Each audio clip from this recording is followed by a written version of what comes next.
La semana que pasó fue una semana muy marcada por un tema que afectó la vida de mucha gente, sobre todo aquellos que viven y trabajan en el centro de Asunción. La marcha campesina. ¿Qué vino esta gente a pedir? ¿Por qué están acá? ¿Cuál es su situación en general? ¿Qué es lo que se espera que ellos hagan?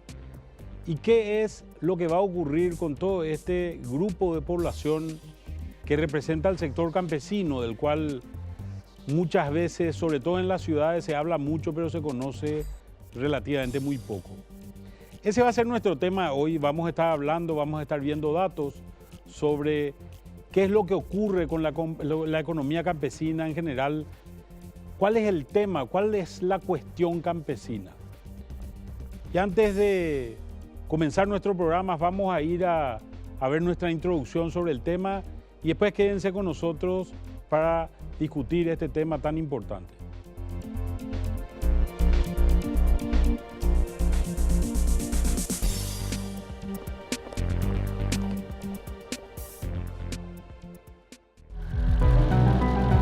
La problemática y reclamos del sector campesino son, en general, lo mismo año tras año en todos los gobiernos. En algunos, las reivindicaciones terminan siendo más o menos atendidas, pero siempre resultan insatisfactorias para las organizaciones de labriegos.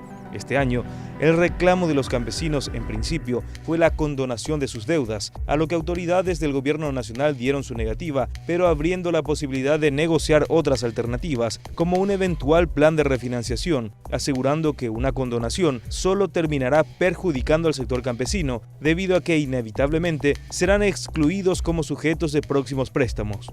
En números, la marcha campesina de este 2017 es por el salvataje de unos 17.000 agricultores, quienes mantienen una deuda de aproximadamente 65.000 millones de guaraníes con bancos públicos y alrededor de 126.000 millones de guaraníes con entidades privadas, totalizando un pasivo de 34 millones de dólares.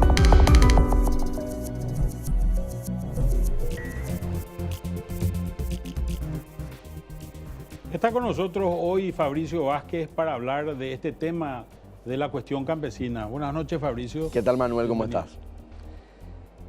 Bueno, en realidad queremos ver varios temas, ¿verdad? Queremos ver qué es lo que ocurre con la economía campesina y por qué eso se manifiesta en una marcha, básicamente. Hemos preparado algo acá que creo que puede ayudar a dar una idea de lo que queremos expresar. Esta es la economía campesina tradicional. Creo que es la imagen que todavía tenemos en la retina, ¿verdad? En general, la gente de la ciudad cree que todavía el campesino es aquella persona que anda descalza, con sombrero pirí y planta algodón, ¿verdad? Y esto es lo que fue en algún momento dado la producción campesina. Una producción tenía básicamente una finca de más o menos 10 hectáreas y tenía también una producción de subsistencia. Una producción de subsistencia básicamente produciendo cosas que podían consumir dentro del seno familiar. Mandioca, poroto, maíz y tal vez alguna que otra cosa más. En general, también la producción campesina vivía de vender mano de obra fuera de la finca. En general, esa venta de mano de obra tenía ciertas características. Eran las mujeres en general las que salían normalmente durante el invierno y el destino principal era Buenos Aires. Era irse a trabajar de empleada doméstica en Buenos Aires. Pero también la finca necesitaba de mano de obra. Necesitaba de mano de obra para levantar fundamentalmente esta cosecha algodonera que se hacía totalmente a mano. Paraguay vendía un algodón de fibra larga, que era un algodón que básicamente se obtenía por el hecho de que era no cosechado con máquinas, sino cosechado a mano. Esta situación básicamente era una familia que ganaba poco, digamos que ganaba 100, que era fundamentalmente la derivación de técnicas productivas muy primitivas. Arado, se rompía la tierra, se utilizaban seguramente insecticidas o algún tipo de plaguicidas que eran muy fuertes de franja roja. Y el consumo de la familia también era un consumo bastante limitado. Era azúcar, aceite, hierba y arroz, y el campesino sobrevivía, tenía los mismos 100 de demanda que eran los 100 que tenía de producción en un momento determinado. Esta situación, imagínense, este campesino no tenía luz eléctrica, no tenía rutas, no tenía una serie de cosas que hoy sí tiene. ¿Qué es lo que ha ocurrido? Esta situación ha evolucionado a lo largo de los últimos años. Y la situación que hoy se presenta es una situación diferente. Sigue existiendo una finca campesina y sigue existiendo una producción de renta. Sin embargo, y como veremos más adelante, esta producción de renta es cada vez más ganadera. En promedio se tienen alrededor de 4 vacas, se tiene un par de hembras y un macho, que son los cerdos que se tienen, que producen lechones. Se tienen 10 lechones cada 3 meses más o menos, y esto es algo bastante más rentable de lo que se tenía anteriormente. Sin embargo, se siguen produciendo, pero en muy poca medida, rubros agrícolas poco rentables. El caso del sésamo tal vez sea el más interesante que tenemos hoy. Y sigue existiendo una producción de subsistencia. Una producción de subsistencia con los mismos productos, básicamente. Una mandioca, pero también esta mandioca tuvo una cierta capacidad de tener alguna renta.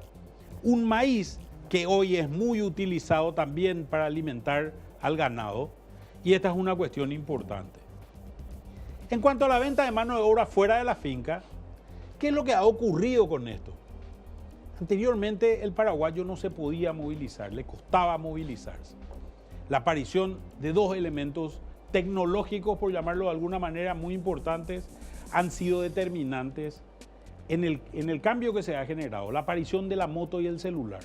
Hoy una persona se puede mover 40, 50 kilómetros con muchísima facilidad, puede obtener esa moto con un financiamiento a bastante largo plazo y puede ir a vender su mano de obra, no ya en Asunción o en Buenos Aires, sino puede ir a vender su mano de obra en el pueblo cercano. Y creemos que esto es algo que es muy importante. Sin embargo, se ha perdido también la contratación de mano de obra, porque en realidad esta producción, la producción ganadera, necesita mucho menos mano de obra de lo que se tenía anteriormente. Si se continuase con el sésamo o con alguna producción agrícola, posiblemente seguiríamos teniendo los 100 que tenía antes el campesino. Sin embargo, hoy su demanda es mucho más elevada. Hoy su demanda se acerca a los 1000, que es un número ficticio, y tenemos la demanda, obviamente por alimentación, pero también otras cosas. Hay que comprarle saldo al celular, hay que comprarle nafta a la moto, y hay otras demandas como algunas de educación, otras demandas de salud, demandas de esparcimiento, que son demandas importantes que también se tienen dentro de la finca campesina. Un tema que resulta importante es, anteriormente esta gente era expulsada de su finca campesina, la abandonaba en muchos casos. Sin embargo, hoy ya no tiene esa necesidad, Fabricio. No, en parte, Manuel, porque son menos habitantes. Recordemos que en esta transición de la economía campesina tradicional a la actual, ya mucha gente salió, los miembros más jóvenes y las mujeres han salido. Pero sin embargo, no baja mucho la población rural en Paraguay en los últimos espacios intercensales, ¿verdad? Así mismo, la población rural sigue creciendo, pero con tasas mucho más bajas que antes. Entonces, ¿qué tenemos? Que gracias a la proximidad, a la tenencia de motos, esta población puede hacer el ida y vuelta a las zonas urbanas, a las ciudades, donde tiene ofertas laborales, tiene otras oportunidades, y esto hace que su economía ya no sea exclusivamente dependiente de las actividades agrícolas.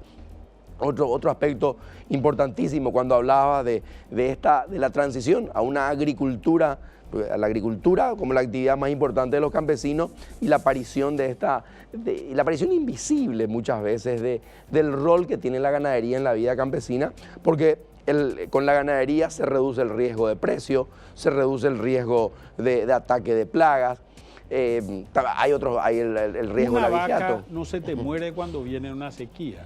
Un chancho no se te muere cuando viene una sequía. Sin embargo, con una sequía perdés toda tu producción algodonera, perdés toda tu producción de sésamo. Así mismo, y esos son los elementos nuevos e importantes que generan además ingresos. Hoy los cerdos se pueden vender casi con mayor facilidad en los centros urbanos, y eso responde a una necesidad que estabas diciendo de mayor cantidad de recursos monetarios, de dinero, para hacer frente a una demanda que en el mundo tradicional no existía. Con esto que estamos viendo ahora, vamos a ver algunos datos que apoyan lo que venimos diciendo y lo que estamos planteando con Fabricio acá. Quédense con nosotros y volvemos después del corte.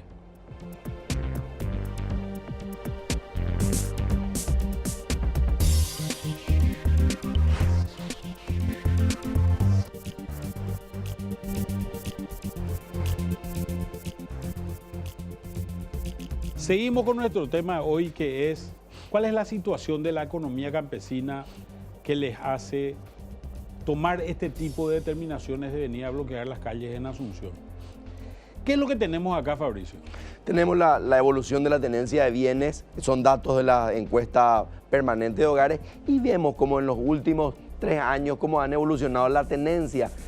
¿Qué porcentaje de hogares rurales tiene televisor, tiene heladera, tiene teléfono, lavarropa y así una serie de electrodomésticos? ¿Qué vemos a primera vista? Que el teléfono celular y la motocicleta tienen porcentajes ascendentes siempre. De 91 estamos en 93 y en 63 estamos en 65%. Y estos son datos muy relevantes. Sin embargo, Manuel, vemos también que en el porcentaje, por ejemplo, de heladeras, pasamos de 79 en el 2014, en el 2015 seguimos creciendo, pero en el 2016 bajamos de vuelta a 79. Y esto se ve también con lavarropas, que íbamos creciendo, pero finalmente el porcentaje se reduce. ¿La gente tuvo que vender? La gente dejó de comprar lavarropa. Los nuevos hogares rurales que se formaron dejaron de comprar, y si se les descompuso, dejó de comprar porque la economía rural en el 2016 no fue de las mejores. ¿Y a qué se debe eso? Se debe principalmente a la reducción en los ingresos.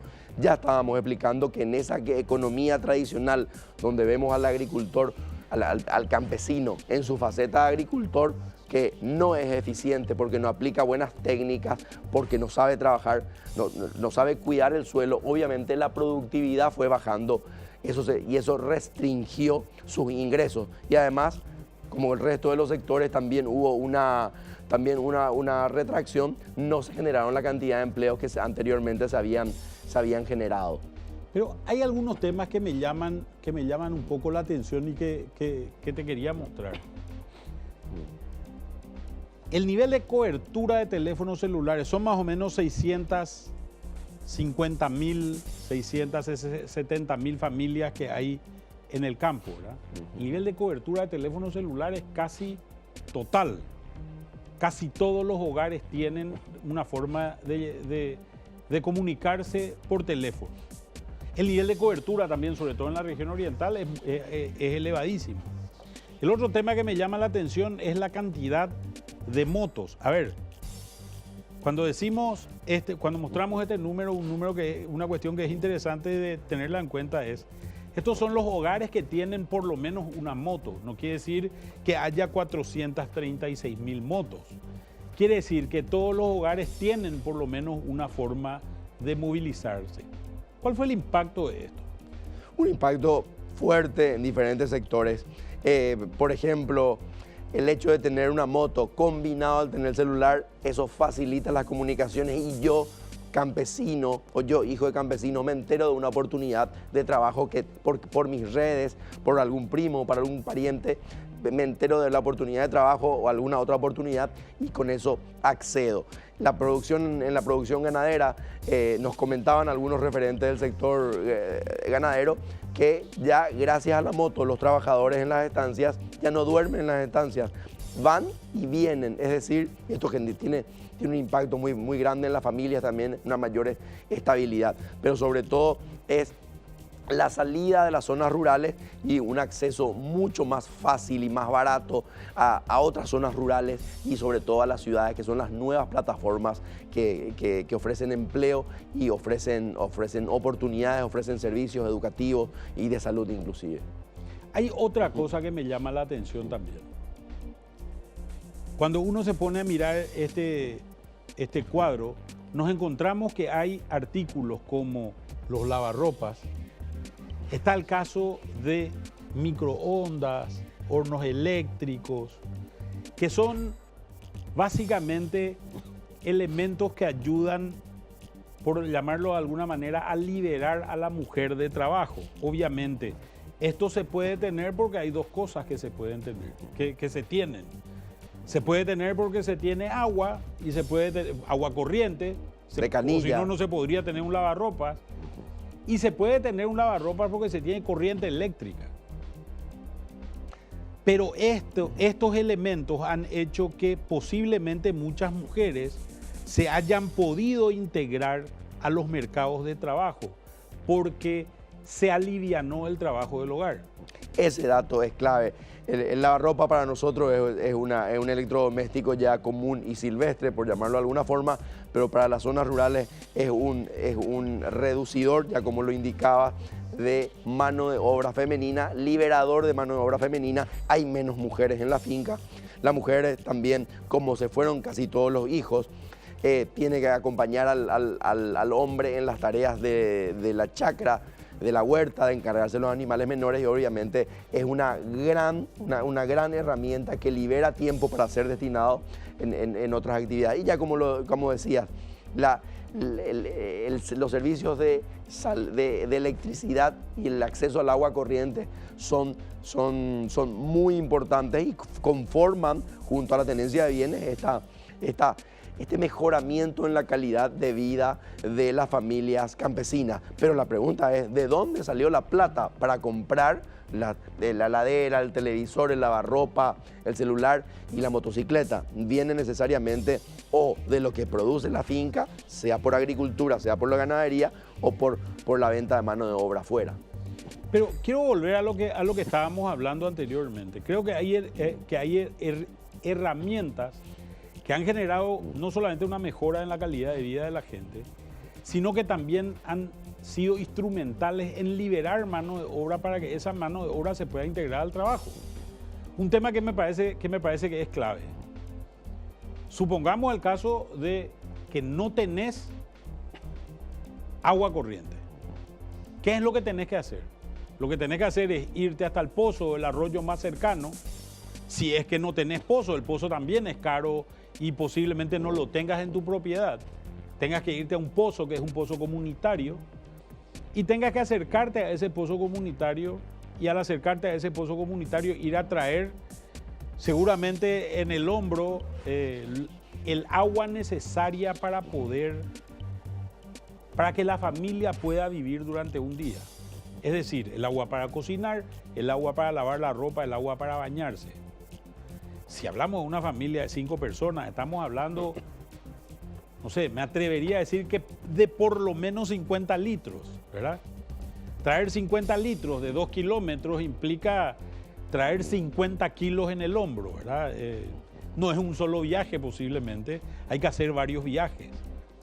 Entonces, también todas estas cosas, por ejemplo, la aparición del motocarro hace que haya un aguatero que te haga un delivery, ¿verdad? En zonas rurales donde no llega el agua. En muchas zonas se pusieron pozos y se pusieron tanques, y esos tanques que se pusieron tienen un sistema de digamos, de conexión que nos permite tener una canilla en la casa. ¿Cómo cambia la vida? No solamente del hombre, sino sobre todo la vida de la mujer en el momento en que se le conecta agua y cuando se le conecta electricidad, porque si no tuviese electricidad, ¿cómo me compro un televisor, una heladera, un lavarropas, un aire acondicionado? Que un aire acondicionado, imagínate vos, casi un derecho humano, diría yo, ¿verdad? Sobre todo en los meses del verano. Pero también me llama la atención que estamos hablando de sectores pobres, de familias, y estamos viendo también de que hay mucha gente que se está comprando automóviles. O sea, estamos viendo que también estos automóviles están pasando a formar parte de un patrimonio. Vos me decías, ¿cómo se compró esto? Tuvo que haber una mejora en la calidad de vida. Si bien existió un financiamiento para esto, también tuvo que haber una mejora en la calidad de vida de la gente que permita hacer frente de alguna manera a ese financiamiento. Sí, por supuesto. Y esto está dado por lo que decíamos antes, por aquellos ingresos. Pero, de vuelta, insisto en que estos son poderosos artefactos que mejoran la calidad de vida.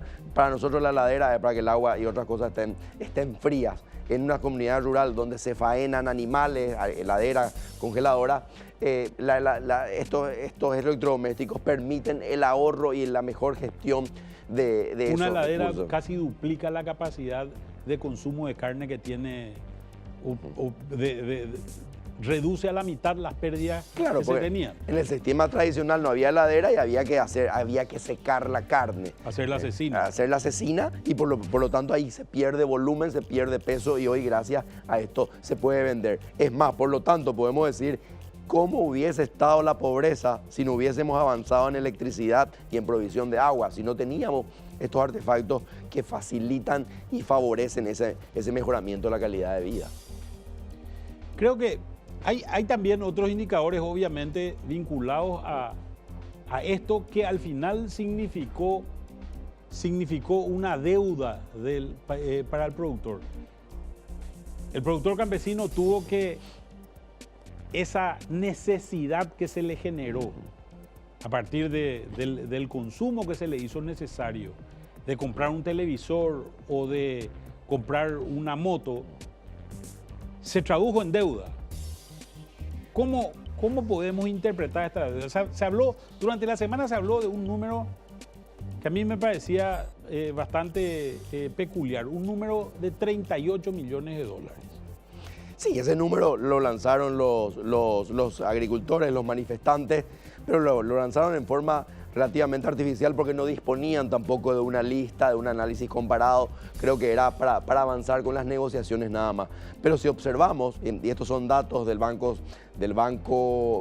Central, a través de sus estadísticas, podemos ver que básicamente hay dos grandes grupos de acreedores. El campesino le debe principalmente a las instituciones financieras, los bancos, las financieras, el crédito agrícola de habilitación, pero también tiene otras deudas. Tiene las deudas del sector comercial, las casas de venta de motocicletas, de electrodomésticos y las telefónicas. Por ahí vienen. Y si vamos a ver los números, parece ser que la deuda por producción, es decir, la deuda que yo adquiero para intentar producir más es menor. Parecería ser, Manuel, que los campesinos invirtieron más dinero en vivir mejor que en producir más. Pero estamos hablando de números que realmente son muy distintos a los números que se manejaron durante la semana. Estamos hablando de una deuda total del orden de los 718 millones de dólares. O sea, estamos hablando de un número realmente importante. ¿Cómo se obtuvo la deuda comercial del campesino? ¿Cómo obtuvimos ese número? Calculando la cantidad de electrodomésticos que creció en función a la encuesta permanente de hogares. De artículos para el hogar, artículos de motocicletas, para el hogar. de automóviles. Así mismo. Y no solo electrodomésticos. No solo electrodomésticos, y le calculamos una tasa promedio, que es la tasa del mercado, recordando que la sociedad campesina compra todo a crédito y estipulamos ahí, jugamos con una tasa de interés promedio del mercado, nada exagerado. Entonces, por eso, en función a la capacidad de equipamiento de la clase campesina, llegamos a este número, al cálculo del sector comercial, que no figura en las estadísticas del Banco Central. Y estamos viendo que le aplicamos una morosidad, en realidad le aplicamos una morosidad similar al sector financiero que al sector comercial, cosa que posiblemente no sea así, ¿verdad? En realidad, posiblemente las tasas comerciales que existen, que no está regulado el sector por el Banco Central del Paraguay, haga que esta cartera morosa sea todavía mucho más grande. Probablemente, así mismo. Creo una cosa que a mí me llamó mucho la atención, no en esta marcha campesina, sino en la marcha campesina anterior, era que en alguna radio le preguntaron a esta gente que venía, le preguntaban, ¿te quieren, estás en Inforcom o no estás en Inforcom? Y básicamente lo que todo el mundo decía es, sí estoy en Inforcom. Sí estoy en Inforcom. Entonces es como que este sector comercial ha sido muy importante en generar un recurso o generar un financiamiento para que la gente pueda mejorar su calidad de vida, pero también le ha metido en Inforcom y le ha restado esa, por llamarlo de alguna manera, ese acceso al financiamiento, esa bancarización que tenía anteriormente que hoy no tiene. Recuerdo también cuando Leite decide en algún momento dado pagarle a los cañicultores de Iturbe, malísima decisión tomada por el gobierno en aquel momento. 15 días después, muy lejos de Iturbe, en la zona de Santa Rosa de la Guaraí, había campesinos cortando la ruta diciendo, yo también quiero que me condonen mi deuda y quiero que me saquen de Inforcom. Que el Estado se haga cargo. Que el Estado se haga cargo. ¿Por qué si se hizo cargo de los agricultores de Iturbe no se va a hacer cargo de esto también? Aquella malísima decisión es el pecado original que se convirtió en estos bloqueos y cierres de ruta que son los que estamos viendo en la actualidad. Vamos a seguir hablando de nuestro tema. Creo que hay muchas cosas todavía que considerar. Quédense con nosotros y nos vemos después del corte.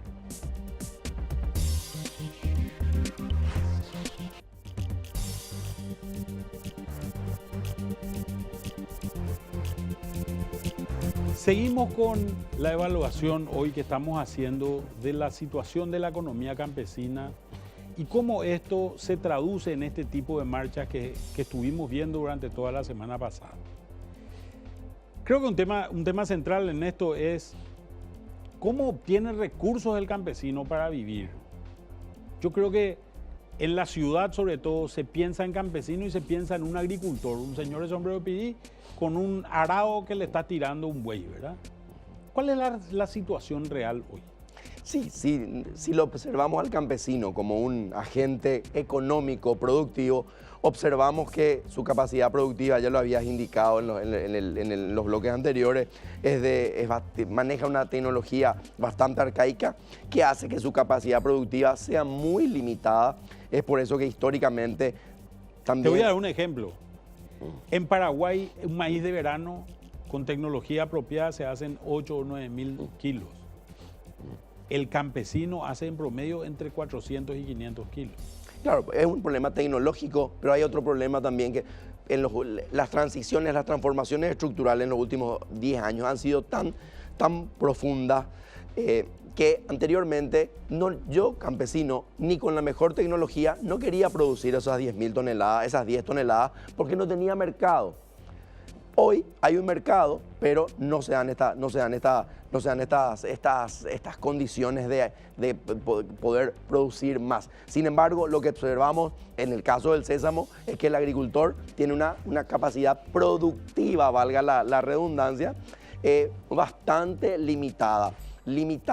Casi siempre se trató de justificar que la capacidad productiva del agricultor estaba limitada por la tierra, que el acceso a la tierra era un problema. Hoy es sí, sigue siendo un gran problema la tierra porque ya no hay brazos suficientes para trabajarlo. Es decir, disminuye la capacidad. Con esa tecnología arcaica que se Con la tiene, tecnología manual, ¿verdad? Entonces esto representa un problema fuerte. El otro problema son las buenas prácticas agrícolas.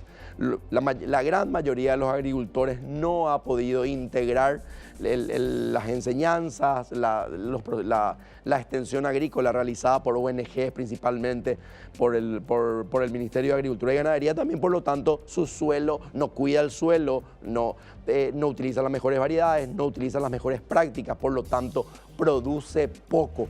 Y recordemos que esto hace que con otros factores se disminuya el volumen de producción y como se paga por kilo, disminuyen los ingresos. ¿Qué tenemos acá con las exportaciones de sésamo? Obviamente una caída muy fuerte en toneladas y obviamente se exporta poco sésamo, pasamos de 60.000 toneladas en un año muy bueno como el 2010 y bajamos ya a la mitad. Es decir, que a la mitad. Al perdón, 10%. Perdón, bajamos al 10%, una caída abrupta, casi trágica, del sésamo que durante mucho tiempo emergió como una respuesta, como una solución, como una alternancia al algodón. Y esta caída Creo que una de idea que puede ayudar a perfilar esto es, más o menos sacamos, en Paraguay se saca alrededor de 500 kilos de sésamo por hectárea. No, antes, Manuel, cuando empezó el sésamo se sacaba 1.000 kilos. Hoy, el promedio de los últimos años fue 500 y hoy está en 400 y 300. Pero en este momento llegamos a los 1.000 seguramente. Sí. O sea, estábamos hablando también de 60.000 familias.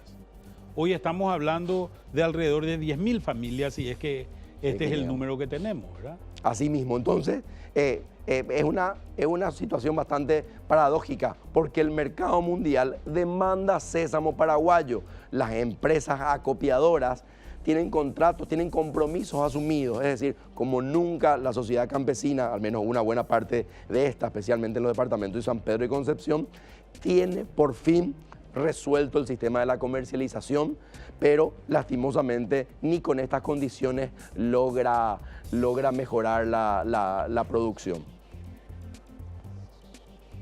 Y acá tenemos la misma cosa, vemos el promedio en un buen año como en el 2009 había estado en $2.500 la tonelada y ahora está a solamente $1.150. Recordemos que esto es incontrolable por el agricultor, por lo tanto su única estrategia debe ser mejorar la productividad. Y mostramos esto simplemente para observar que cae la producción, cae la exportación y como si todo fuera poco, caen los precios. Y esto obviamente restringe la capacidad de obtener recursos de la agricultura y hay que buscar otras alternativas como la que decíamos anteriormente. ¿Cuál es el precio por el que recibe un campesino hoy por sésamo? Y está entre 3.000 y 4.000 guaraníes. Supongamos que el número está en 3.000, ¿verdad? Si está en 3.000 y lo que produjo son 500 kilos, estamos hablando de 1,5 millones de guaraníes más o menos, ¿verdad? Claro, a lo que hay que restarle todos los costos, la semilla, el trabajo, algunos productos. Posiblemente le quede 1 millón, alrededor del 1 millón de guaraníes. Trabajar 4 o 5 meses, hay que corpir, hay que cuidar incluso el sésamo en un momento dado porque si no te roban, ¿verdad? Esas parvas que se hacen para secar el sésamo, ves gente durmiendo ahí al lado porque si no les roban, ¿verdad? Entonces creo que no parece ser un negocio muy rentable tampoco, ¿verdad? ¿Y qué es lo que pasó con la ganadería en general a nivel rural, a nivel campesino? Tradicionalmente la ganadería campesina estaba compuesta por vacas, terneros, cerdos, lechones y otras gallinas principalmente. Todo era para el autoconsumo, menos la vaca, que era la alcancía. Era el objeto por el cual en un momento de extrema necesidad, casi siempre por motivos de salud, uno vendía. Esto es en un escenario de relativo aislamiento. Pero hoy, aparentemente, eso ha cambiado y las estadísticas lo refuerzan. Tenemos datos de la encuesta permanente de hogares y vemos tres grupos, Manuel y audiencia: el quintil más pobre, el que le sigue al más pobre y el que le sigue al más pobre. Tenemos tres nada más. Que es el intermedio. Que es el intermedio, y vemos cómo nos parece que la presencia de la ganadería campesina es más importante. Y como decíamos antes, una vaca, yo la manejo cuando hay sequía, la puedo vender, los cerdos los puedo vender hoy, porque hay cada vez hay más celebraciones, más cumpleaños, el acceso a la ciudad gracias a la moto. Uno dando vueltas por el campo puede ver cerdos atados en la moto o cerdos en los motocarros. Es decir, ya la proximidad, la tecnología hace que la capacidad de hacer negocio con estos animales sea mucho más alta, y por lo tanto la capacidad de obtener ingresos también. Otro aspecto muy interesante es que gestionar estos sistemas productivos requiere muy poca mano de obra, y el campesino también tiene una mayor información sobre el precio. No hay tantos altibajos, es decir, eso está orientado más que nada al mercado interno, y eso es lo que vemos a grandes rasgos. Hay una cosa que me llama la atención. En primer lugar, hicimos un ejercicio de ver esto, cuánto significaba en términos patrimoniales para el sector más pobre de todos, asignándole un valor a cada una de estas cosas, y esto representa alrededor de 38 millones de guaraníes. O sea, estamos por hablando finca. Que este señor, que es el más pobre de todos, tiene un patrimonio de 38 millones de guaraníes en su finca en ganado. Todo esto es muy líquido, es fácil de vender y es de bajo riesgo porque no se te muere cuando viene una sequía. Esta es una decisión óptima del productor. Y fíjate que cuando tomamos solamente la categoría de vacunos, solamente la categoría de vacunos, vemos que el número va creciendo a medida que nos vamos moviendo hacia arriba en la escala de ingresos. Cuando llegamos al último quintil, que es el quinto quintil, el más rico de todos, en realidad ya son pequeños ganaderos, ¿verdad?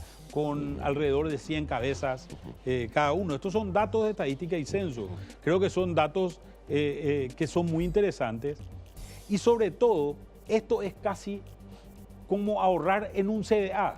Es un CDA que mantiene su valor, inclusive lo incrementa a lo largo del tiempo, pero además provee de alguna manera de rendimientos, es decir, genera intereses. Cuando hablamos de otros vacunos, estamos hablando básicamente de vacas. Esta vaca me da leche, esta vaca me da un ternero cada tanto. Cuando hablamos de oveja, puedo tener una oveja piré, puedo tener lana, puedo hacer otras cosas. El cerdo me da lechones, las cabras me dan también leche y me dan carne.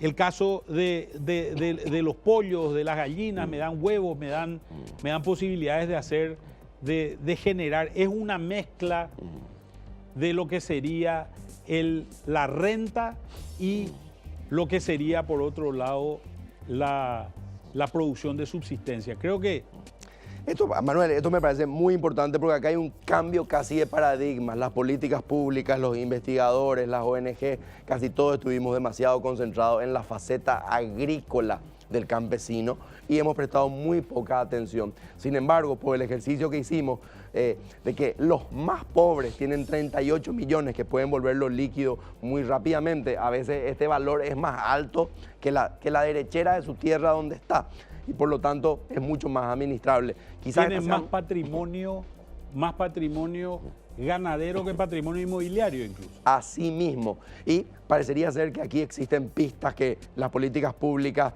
podrían tomarlas para favorecer ya también, al igual, acompañando la agricultura, una agricultura cada vez más vidriosa, más difícil, más incierta, por mejorar. Muy inestable, claro, y acá este esquema es mucho más rentable y es muy diverso. Y en todos los tópicos se ve que en los quintiles menos pobres se crece. Como vos decías, Manuel, muy poca gente tiene caballos. Muy poca gente que tiene caballo por la limitación. Anteriormente el caballo reemplazaba a la moto, es decir, yo me iba al pueblo gracias al caballo. El caballo era una necesidad, pero no todos pueden comprarse un caballo porque... No te financian, no es que con 1000 guaraníes ya conseguí un caballo como si conseguí una moto. A diferencia de la moto, y esto es importante porque tenemos que ser conscientes que estamos en otro escenario rural en Paraguay y parecería ser que esto es más funcional que la agricultura. Tiene menores riesgos, aunque también hay nichos interesantes en la agricultura, pero esto debe ser retrabajado. ¿Por qué vinieron los campesinos a Asunción? Vinieron principalmente, como habíamos visto en la prensa y sobre todo en esta presentación también, vinieron porque tienen deudas y quieren la condonación de sus deudas. Sin embargo, el tamaño de sus deudas comerciales es el doble, o puede ser inclusive un poco más del doble que sus deudas productivas.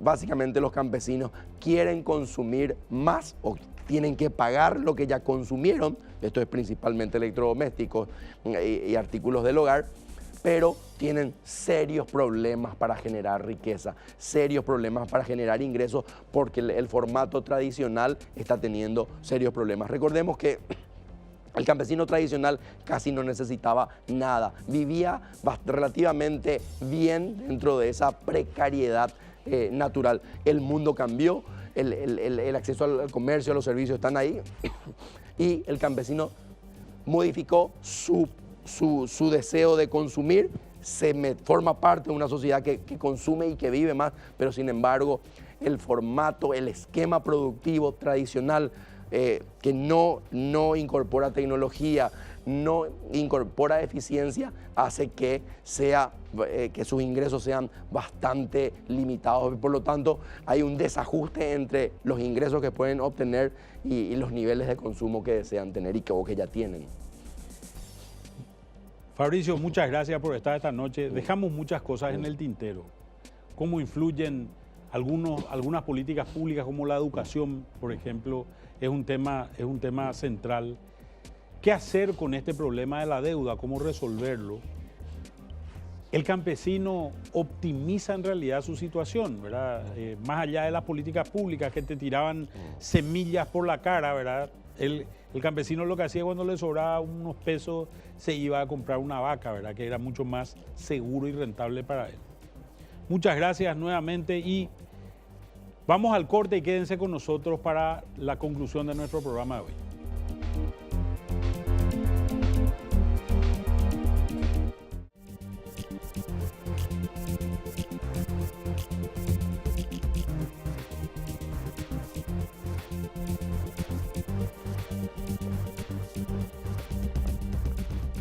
Como hemos visto, la situación de la economía campesina se está volviendo cada vez más crítica. El campesino también está tomando medidas muy vinculadas a ese patrimonio que tiene y la forma de vida que tiene. Se está volviendo cada vez más ganadero y cada vez menos agricultor. Las políticas públicas, sin embargo, parecerían estar bastante más despistadas en términos de lo que se debe y lo que se puede hacer para apoyar a este sector.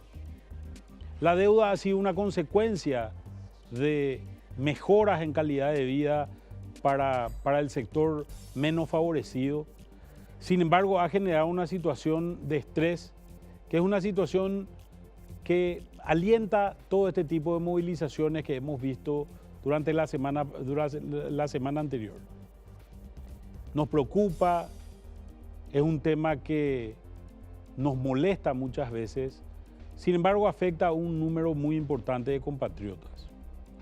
Creemos que el Estado tiene que empezar a plantearse seriamente, tomar las medidas concretas. Y las medidas concretas significa dotar de capacidad a este grupo de paraguayos que hoy está muy afectado todavía por pobreza, está muy afectado por problemas incluso que llegan hasta el hambre. Dotar de educación, dotar de salud es un compromiso que, si bien es de todos, es un compromiso fundamentalmente del Estado. Y ese compromiso del Estado es el compromiso que se tiene que garantizar. Vamos a elegir un presidente en el año 2018 y creo que cada vez sobra menos tiempo para apoyar lo que el sector puede hacer. En la medida que podamos dotar de capital humano a estos paraguayos, es en la medida también que estos paraguayos van a poder tener una vida que sea más digna. Muchas gracias por estar con nosotros. Nos vemos la semana que viene.